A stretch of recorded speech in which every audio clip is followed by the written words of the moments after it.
Adjusting your fuel and hydration intake for long course racing to perform at your best. This is what I'm going to chat to you about today.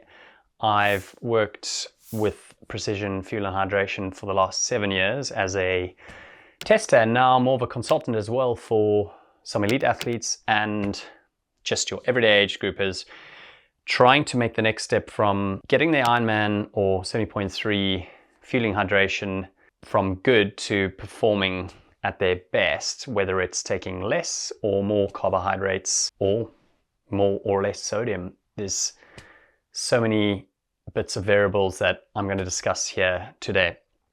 So it's certainly not a sales call for precision fuel and hydration. I've just managed to put together kind of the key areas that you can adjust up or down, or adjust your 3 levers, as they like to chat about, certainly all on their platforms as well. Precision fuel and hydration, and it's super key with the athletes that I help. So grab a pen and paper. I'm not using a whiteboard today. I'm just chatting to you with a couple of little images thrown in and some case studies of what some elite athletes and professionals and perhaps some amateurs are doing for their long course days. The most important thing is to have a plan. This is what I tell all my guys that I test and also consult with online. Each race needs to actually have a bit of a plan. The golden rule here is you learn from each race and then you make those steps and changes towards your next race, because one will be hotter, one will be windier, one you'll be less prepared, and one you'll be more prepared. So for example, you'll have some targets that you're going to try hit per hour because it's a long day, 9 hours all the way up to sort of 15, 16. It changes for people doing around a 15, 16 hour day versus your elite age groupers from 8.5 I've dealt with to about 9, 15. And then a few people in the professional category that have gone on to do very well at Kona World Champs at the highest level, certainly in the female race, not to name any names. The most important thing, number one, is to remain flexible throughout the day. So what works in the first 2 to 3 hours sometimes tends to change from there, and then suddenly you panic. Is this you? You've probably been here before. Oh my gosh, I trained at 90 grams or 80 grams per hour of carbs in training, and now suddenly I'm not taking it on board. The most important thing, as I said, is to remain flexible. You need to go on how you feel in real time. I know you hear that term thrown around a lot and it doesn't sound very specific and even non-specific. However, it's crucial because no one can tell you exactly how much to drink. If they do, don't listen to them. We all have individual sweat rates. It's variable based on conditions. Your experience plays a huge part in this. So if you've done 1 Ironman, you are going to make a lot more mistakes than your 5th Ironman. If you're only going to be one and done, then listen up further. And there's a couple of other videos I've done on fueling and hydration around this. And Precision's website is fantastic knowledge hub. Okay, you need to know how to adjust on the fly, which leads to higher performance. So a lot of the elite athletes they've worked with for 3 to 4 years in the triathlon world and in the ultra running world, each year they just learn more about how to adjust fluid, carbs, sodium on the fly based on how they feel. And I'm going to touch on that in a second. So example, temperature of race is hotter than you expected and your fuel and hydration plan was not adequate enough. Or on the converse side, it was cooler and you try to hit those targets with drinking and ended up just over drinking, which can lead to severe problems. All right, so you need to observe the conditions. These are in real time. They can change, certainly if you're coastal for a race, but a lot of races, generally in the summer months, of course, for Ironman and from March in New Zealand can be quite a cool race, but generally quite warm, all the way through to Cozumel in November, where you're going to get heat, humidity. A lot of them are guarantees. You know what the temperature is going to be like based on previous year's conditions, and you can look out 2 to 3 days before and get a pretty accurate prediction of humidity, the air temperature, what it feels like. So your wet bulb concept, if something's 30 degrees and super high humidity, it'll feel like 36, 38 degrees. You need to take that into consideration, especially with the solar radiation from the sun. For example, your tummy might not take in the same amount of carbohydrate you did in training. There's a little bit more stress, there's a little bit more anxiety from race day.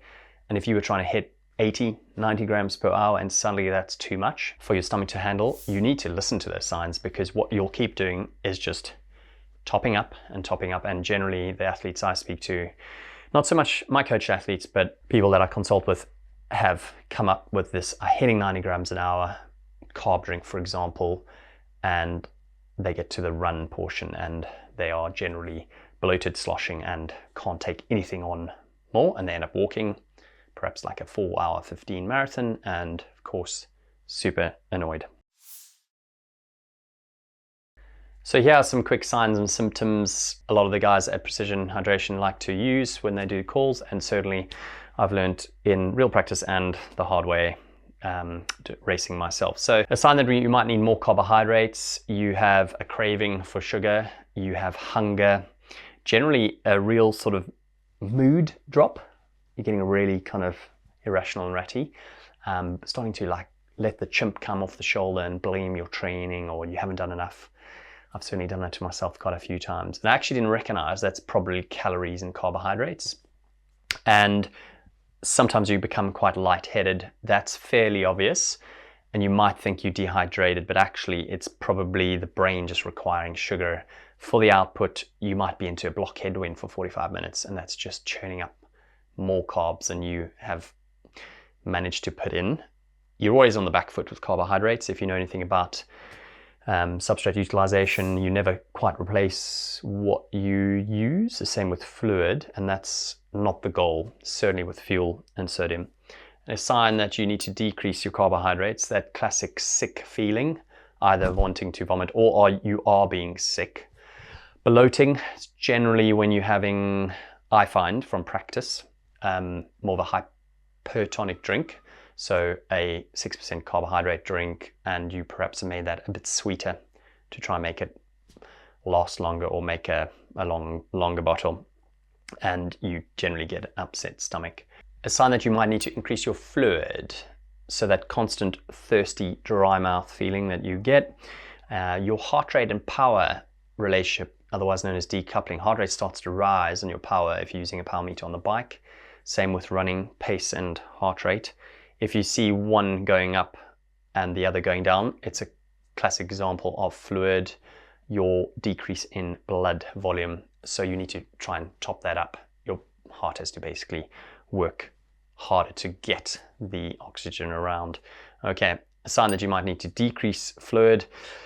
Classic thing is you get that sloshy kind of feeling. You've probably been there before.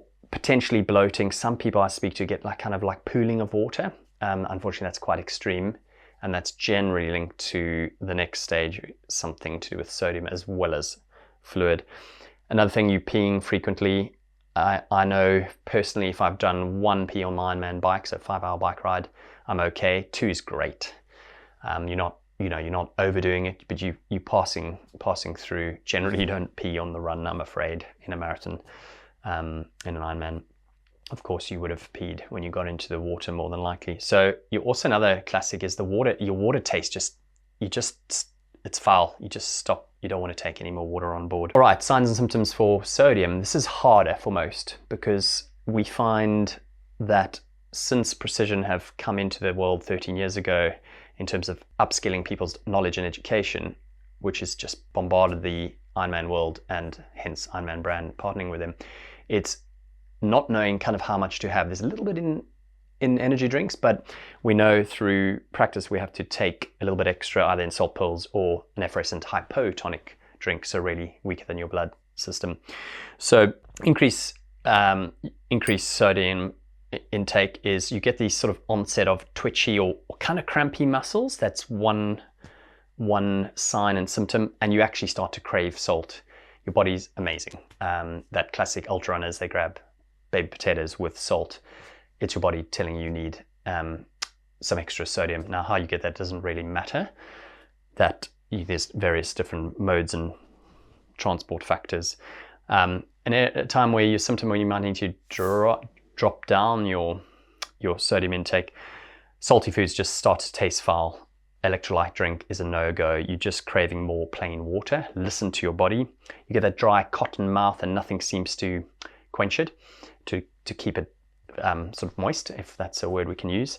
And sometimes, occasionally, you get an upset stomach. That's hard to often know because it might be quite sugar orientated, but you might have been there before. So that kind of those type of symptoms.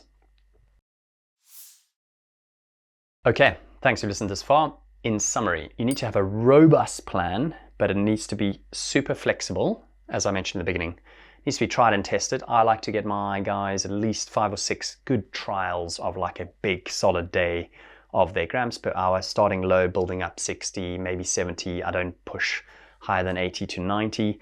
You also need to be super flexible. So if something's not working, know ahead what's on the course tails. We know what's in an Ironman branded race, but sometimes you might do a long course race that doesn't do those products.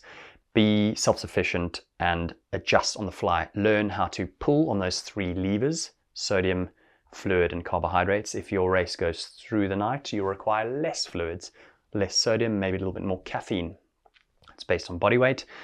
And also your carbohydrate content there might move away from super high carb to maybe 50, 60 grams, but you quite enjoy some solids and some protein because you've gone through the night.